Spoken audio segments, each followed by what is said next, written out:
So, good morning and welcome back, everyone. I am your natural English coach, Nagi, and it's time for this week's lesson. So, one of these days I'll make that not happen. All right. So, as usual, we have our first sentence of the day. Go ahead and try saying this sentence now.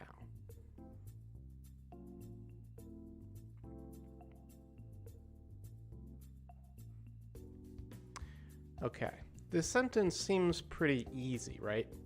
Stop and check left and right before you cross the street.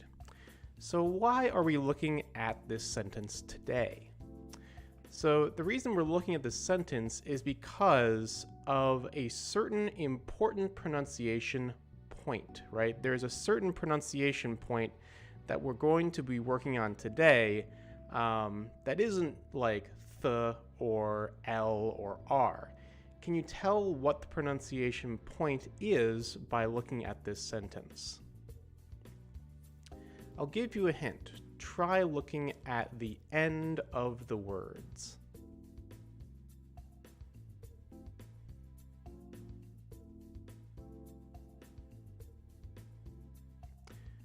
All right, so the things that we're going to be looking at today are word endings like stop, check, left. These are called stop consonants in English. So basically there are 6 stop consonants in the English language.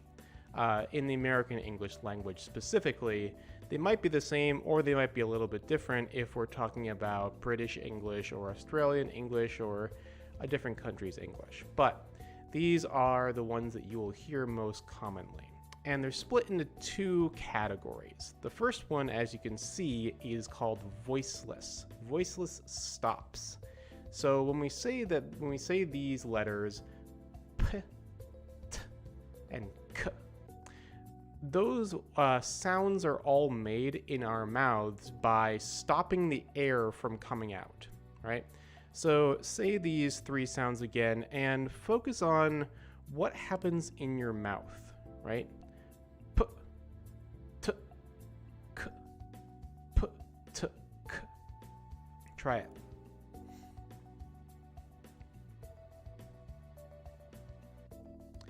So where do you notice where the stop is? For p, it's very close to the front of your mouth, right? P. The stop is with your lips. P. So basically you breathe air out, and as the air is coming out, you stop it with your lips, right? P, p, and that makes the P sound. So what about t? T, t, t. So with the T sound, your teeth are making the stop as well as your tongue. It's actually easy to remember because you think t, teeth, tongue are making it stop. So basically with a T, your teeth are close together and then your tongue is pushing against your teeth, and that makes the t, t, t when you release the sound or when you release your tongue, right? So we have p and t. So what about the k, k? K. Where is that coming from? Where is that sound in your mouth? K. K. It's a little bit further back in your mouth, isn't it? You can tell. It's k, k, k. It's kind of in the back, right around here, right? That's some restrictions in the back of your mouth. The muscles are constricting and then releasing the air. The explanation of what's happening with that one is a little bit more complicated and requires some knowledge of some big linguistic words, so we're not going to worry about that for the moment. But let's move on to our voiced consonants down below. We have b, d, and g. So I want you to say those 3 sounds a few times and try and pay attention to what's happening.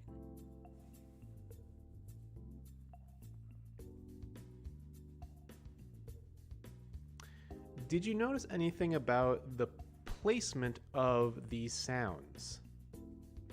if you are paying attention very carefully, you'll notice that p and b are made using the same place in your mouth, right? The lips, as are t and d and k and g, right? So there's 3 pairs, as you can see, of these vowels, or not these vowel sounds, of these consonant stops. So what's the difference between them? Because as bringing back a word that we have used a lot in the past lessons, these are minimal pair sounds. And if you remember what minimal pair is, it's basically a sound or a word that only has one small sound difference. And in this case, what is that one little difference between those 2 sounds? I mean, there's a pretty big hint in the name of these sounds, right? Voiceless and voiced. We talked about this a few times before when we were practicing our pronunciation. So again, if you put your fingers right around here, you can feel a vibration. You can feel your vocal cords basically buzzing, right? Or kind of doing this. But when you say the voiceless sounds, you shouldn't really be able to feel it that much. Try it now. So p, t, k, p, t, k. You might feel a little bit of movement there, but you're not feeling the buzzing, right? P, t, k, p, t, k. Try it.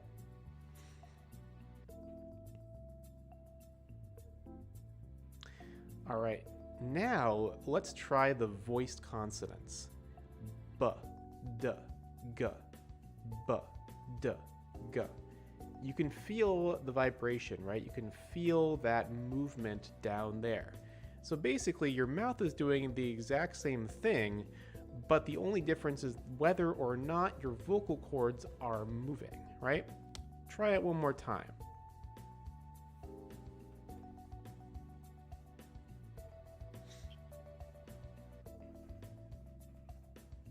All right, do you feel the difference? So, here's the important part of pronunciation with the consonant stops. Why do Japanese speakers add an extra sound to words that end with stops? This is something that you might not notice when you're just speaking Japanese casually or fluently. However, it can become very noticeable if you're trying to speak natural English to a native English speaker or someone who has a different native language than you do, right? So the EN, the English, natural English sound for stop, stop, stop. Now listen very carefully. Stop. And in Japanese, if you're going to say this word, stop, stop, listen very, very carefully to the end of the word, and also watch my mouth very carefully. Stop, stop, stop, stop. So English, stop. Japanese, stop. You notice that my lips were doing a little extra movement at the end when I use the Japanese stop, right? And let's look at the English front. Front, front, front. See how the end of the word ends exactly at the T sound. Now let's look at the Japanese. Fronto, fronto, fronto. See how there's an extra O sound at the end of that word. Why is that? That's what we're exploring right now. So, this is something that a lot of you might actually already know, but it's helpful to review, and it's also very helpful if you don't actually know this before. All Japanese syllable sounds must have at least one vowel sound. So the V right there is for vowel, right? So the basic vowel sounds of Japanese are a, I, U, E, O. Excuse my pronunciation, it's probably not that good. And as you can see below, pretty much all other Japanese letters, characters they might have a consonant sound, But if they have a consonant sound, they also have to have a vowel sound with them. So ka, ta, ne, so, right? If you look at the Japanese hiragana, katakana, and you look at the chart, and you basically see that pretty much aside from a, I, u, e, o, basically all of the other characters have a consonant sound and a vowel sound. And this is even more clear when you write them out in English, right? Ka is K-A, or ta, T-A, ne, N-E, so, S-O, right? There is one small exception, which is, of course, the n sound, right? That usually comes at the end of a syllable or the end of a word, like kantan, right? It is too complicated to try and explain why the n exists as a single consonant sound without a vowel. That is what we call historical linguistics. It's basically, you have to go way, way back in history and watch how the Japanese language evolved over time. I am not a historical linguist, so I really can't explain that to you. You're going to have to do some research on your own if you want to understand that. All right, so when using gairaigo or wasei-eigo, consonant stop sounds change, right? Because you can't have just a consonant, you always have to have a consonant and a vowel sound when you're using Japanese syllables. That's why you have pu instead of p. So stop, stop pu, right? Or how about b always becomes bu, right? Mobu, mobu, instead of mob, mob. The T and the D, instead of using do or to, because those aren't really natural sounds in most Japanese words, we use the to, right? Fight, fight-to. Fight, fight-to, right? Or how about do, right? Kado, kado. Card, card in English. And finally, for k and g, we use the ku and the gu, right? Pack, pakku, right? Pack, pakku. See, k and ku. And then finally, the gu, right? Parkingu, parkingu, or parking, parking, parking. The G is actually even more tricky because when you're speaking very natural English, the G sound actually almost disappears. You almost can't even hear it, and you sort of have to be very, very fluent in English to really know that it's there, right? Parking, parking. It's still there. I'm not saying parkin', I'm saying parking. And then, of course, in Japanese, pakingu. You can really hear it there. All right, let's do some practice. How do you say these words? Try the upper left now.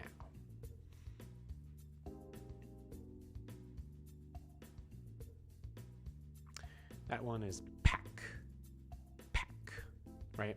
Not pakku, pack. You also notice that we're practicing that open A sound, right? Pa, ah, pack, pack. Try it again.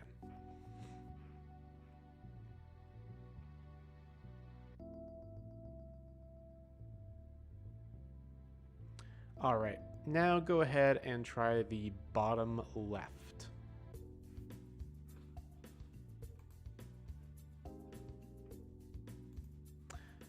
That one is white, white. Not white-to, right? Not to, but white, white. Try it again.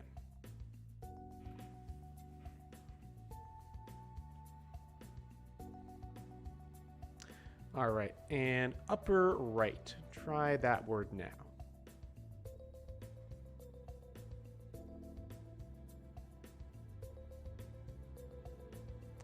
That one is testo, testo, right? In Japanese, but what is it in English? Test, test, right? Testo or test. T. All right, try it one more time.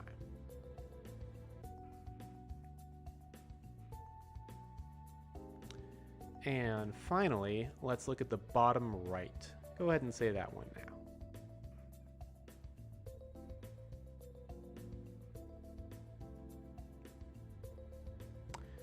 That one is, in English, trap. Trap. Not torapu, right? Trap. Torapu, trap. Again, we have that open A sound. Trap. Try it again.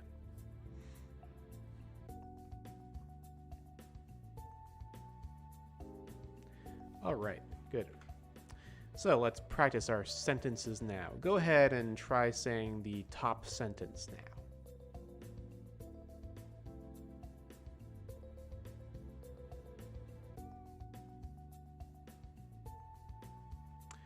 All right.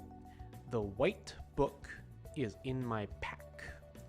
So you can see the word book is in italic font, which means that the font is kind of slanted that way.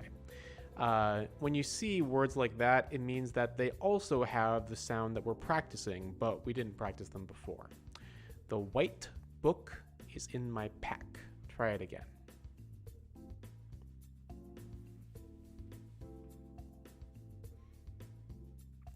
All right, now let's try the middle sentence. Try that now.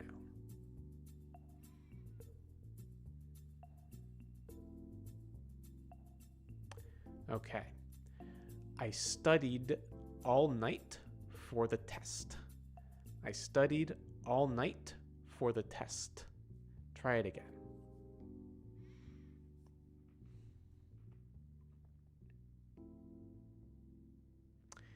All right. And finally, let's try the bottom sentence.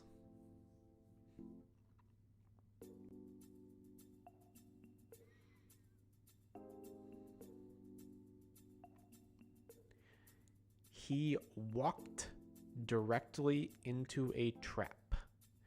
So you might have noticed something when I said walked. You might have heard a T sound at the end instead of a D sound, which is how it's written.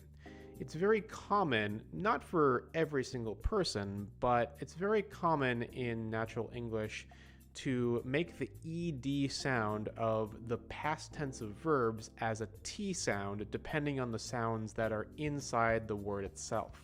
So walked, walked. There are some people you might hear say walked, but I think it's more common you'll hear the T sound at the end. Walked. He walked directly into a trap. All right, nice. So, it's been a while since we've talked about this, the confident speaker mindset, but it's a really important part of what I believe is important to be, well, I should start the sentence over. I think that the confident speaker mindset is a really important part of becoming a more natural English speaker. Because it's not just about what you say, it's about how you say it, right?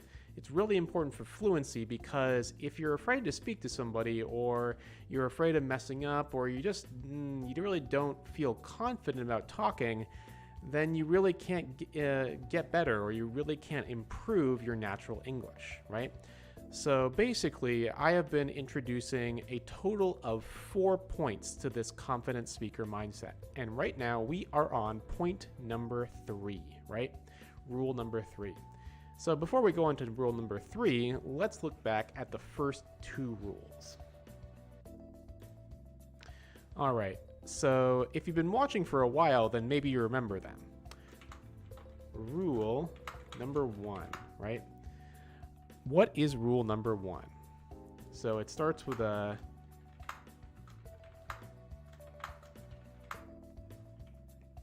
Does anyone remember this one? This rule is haste makes waste. This is a very common expression in English. You might hear somebody say it sometime. But basically, this rule is all about you should really slow down when you're practicing speaking English because if you try to say things too fast, you'll just make more mistakes, right? it's totally okay to speak a little bit slower, and if you speak slower, you'll have more time to breathe, you'll have more time to make the correct sounds that you need to make in order to speak more natural English. And for rule number 2. What is rule number 2? Oops. Hopefully my keyboard isn't like super loud. I don't know how much it's getting picked up by the microphone. P is something P. What is this one? This is called alliteration. So this is perfection is pointless. So basically this rule is all about remembering that you shouldn't try to be perfect when you're speaking. There's literally no one, not even native speakers, that speak perfect English all the time. It just doesn't happen. Every single person makes mistakes, no matter how many years they've been speaking English, so it's not a thing you should be worried about. You should mostly just focus on your meaning. What do you want to say? And just avoid giving any thought, don't give any brain power to worrying about whether or not what you said is exactly perfect. All right, let's go back. So now that we've reviewed our first 2 rules for the confident speaker mindset, let's go on to rule number 3. Talk to your goals. Talk to your goals. So I was very deliberate in my choice of this goal, the wording of it. Talk to your goals. What does this mean? Even if you're a native English speaker, this probably will be confusing to you, but I did this on purpose. What do you think this means? Talk to your goals. So basically, we're talking about goals, right? Talking about goals. So it's really important that when you set a goal, you're actually able to achieve it, right? Otherwise, what's the point of setting a goal? There are many people who around the New Year's time will decide, oh, I have a goal to lose weight, or I have a goal to learn a new language, I have a goal to travel, which is all really good. However, unless you're actively working towards that goal, then you might fail and then feel really disappointed because you weren't able to achieve it, right? So goals are really only useful if you are able to reach them at some point through your effort. So basically, an important thing to keep in mind is goals are easy to set and hard to keep. Also that some goals just aren't realistic. They're just too big. This happens a lot when you're learning a new language. People think, oh, in 1 year, I'm going to study really hard and I'm going to become fluent in English. That is a really, really big goal. I think much bigger than a lot of people understand. And I have experienced this before. I am still in the process of learning Japanese. But I have many times before, I've made a goal that where I've said, oh, I'm going to become really fluent in Japanese in 6 months, or I'm going to become fluent in Japanese in my 3 months that I'm staying in Japan. It's never worked. And to be fair, it's because in order to achieve that goal, you really, really, really have to work very, very, very, very, very, very hard. There are a few people who can do it, but that's basically the only thing they're doing. They're in the right environment, they've got the right mindset, and they're able to do it, but most people are not. And that doesn't mean that there are other people who are better or worse, right? It's just that you have to find a goal that will match what you're able to do. So language learning, like I said, is just different than other goals, right? For example, if you set a goal, then you say, oh, I want to run a marathon in 6 months. You can probably do that, right? As long as you're training every day, you get up, you go running every single day, you get better and better and better. You can see yourself improving, right? It's pretty straightforward, and then you're able to do a marathon. It's a really big goal, it's a really hard goal, but you can do it. And language learning isn't that straightforward. Everybody learns language a different way, and it's really important to figure out how you learn, because running the same race isn't the same as learning a language. So another important thing about goals is that change is natural and good. When you set a goal, generally the goal doesn't really change. You kind of keep it the same until you reach it. Otherwise, again, it would kind of make the point of a goal kind of pointless. So this thing is that humans change all the time. Sometimes we change very slowly, sometimes we change quickly, but humans are always changing and our environment is always changing. So it is actually kind of important to think about your goal that you've set, and is it still useful to you? Is this something that you still really want to achieve? There's a couple reasons for this. Number one is that sometimes when your life gets really busy, you forget about your goal. Sometimes you stop studying every day, or sometimes you're like, oh, I'm going to skip this, or I don't have time, right? And the more times you do that, the further away your goal gets, until sometimes you just give up on it, right? So in order to really set a goal and to achieve a goal, it's important to be motivated, right? Maybe you've heard that word before, motivation. So in order to remain motivated, it's important to keep checking your goal regularly. Maybe once a week or once a month or every once in a while, just think about your goal again and think, is this still something that I want to do? If it's yes, then great. But sometimes the answer is no. Sometimes your life has changed or your situation has changed. And in that case, maybe your goal needs to change a little bit as well in order to serve you, right? Having goals that don't match your life just isn't helpful, because then you'll be spending a lot of effort trying to achieve this thing that you don't really want and isn't useful to you, right? And what's the point in that? So it's really important to look back at your goals regularly and think about them and to adjust them if you need to. So basically, a third thing that I really want to put out there, I really want people to think about and to learn and to consider, and I might actually end up making this a whole separate video because I think there's a lot that I can say about it, is that language is the means and not the end. And I will say that this is not true for everybody, but I think that it is true for a lot of people who do not realize it. It's certainly true for me. Basically that when you're learning a language, sometimes people learn a language just because they want to learn a language. They enjoy the process of learning the language, right? They enjoy learning long lists of verbs. They enjoy memorizing stuff. They enjoy learning how language works. And that's great. A lot of times those people become very good at understanding a language. However, those same people might not be very good at speaking a language because all they've done is study the language in a classroom.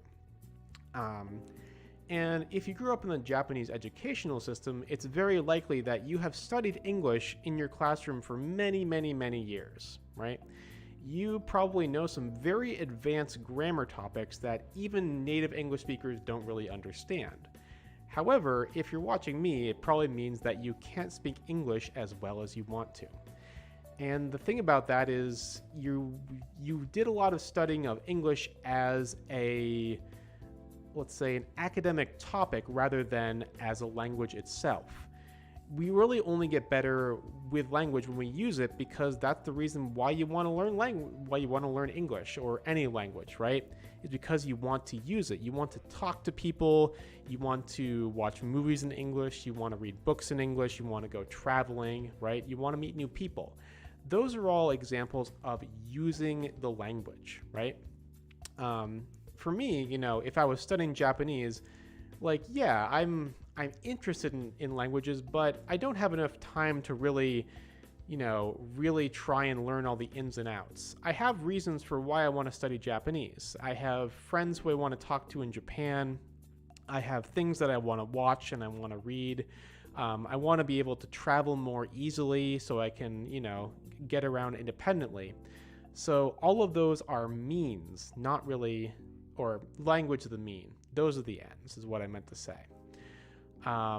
So basically, a really important thing about language, if you really want to learn language in a natural way and use it in a natural way, is that you should learn to use language and not learn to memorize language. I'll talk more about this in a later video because I'm already running close to my time. So again, confident speaker mindset rule number 3.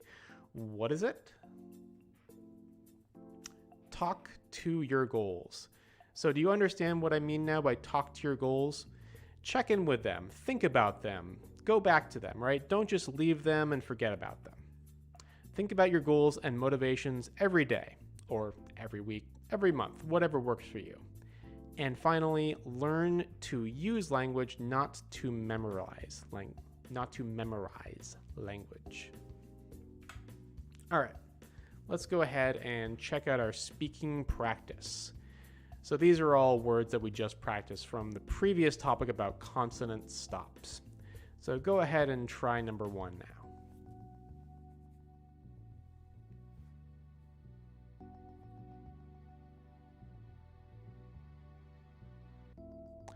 All right.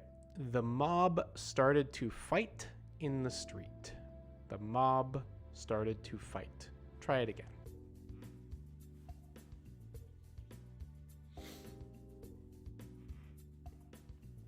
All right. Now go ahead and try number 2.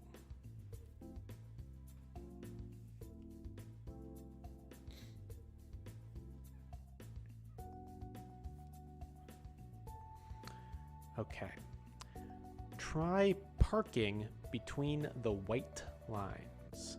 Parking between the white lines. Try it again.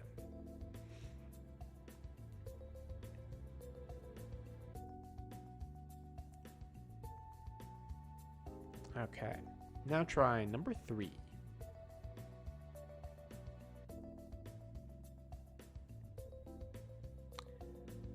All right. Number 3, you have activated my trap card. My trap card. Try it again.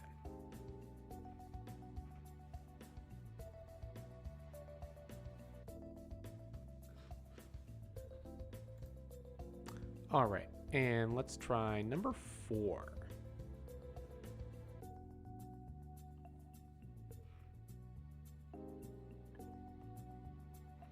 Please stop while I grab my pack. Stop while I grab my pack. Try it again.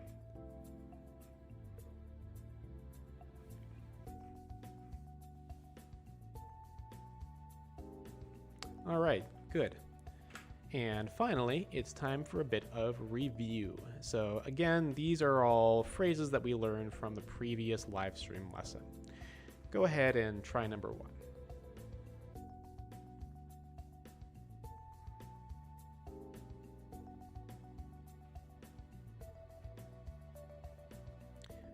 Okay. Sorry, I'm busy, but I'll get back to you later. I'll get back to you. Try it again.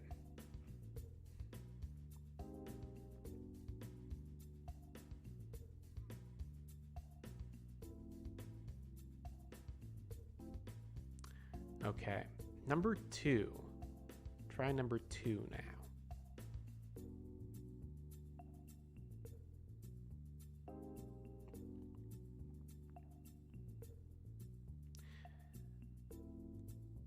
Okay. I can't get in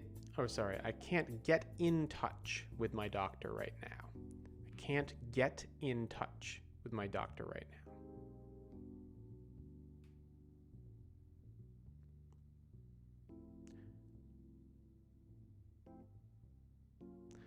now. All right.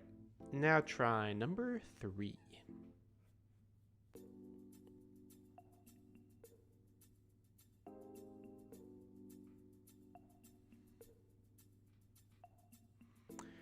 Okay.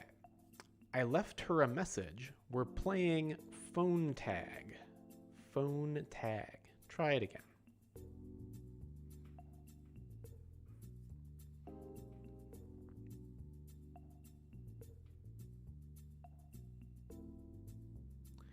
All right.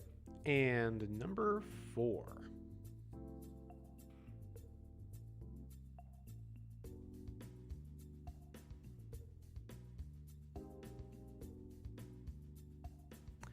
I have an appointment now, but I will check in later. Check in later. Try it again.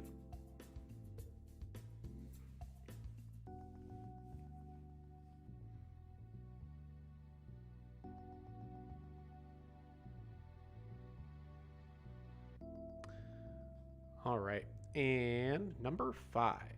Go ahead and try number 5.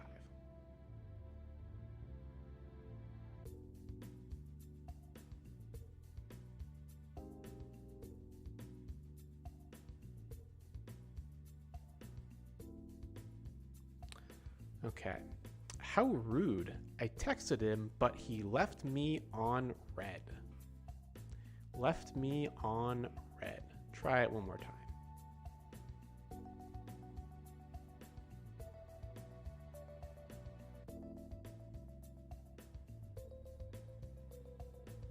All right, nice job. So that's it for this week. And the fourth and final part of the confident speaker mindset will be in a future lesson. But again, if you want to review any of the past lessons, they're all on my channel. So go ahead and look at those anytime. And also, if you ever have a question about the lesson, you can go ahead and ask me directly during the live stream and I'll be able to answer it. Or you can leave a comment on one of my previous videos and I can answer your question there. And finally, as always, if you can like and share and subscribe to these videos, it'll all really help me out so that I can make more videos in the future. All right, so have a good week and I'll see you next time.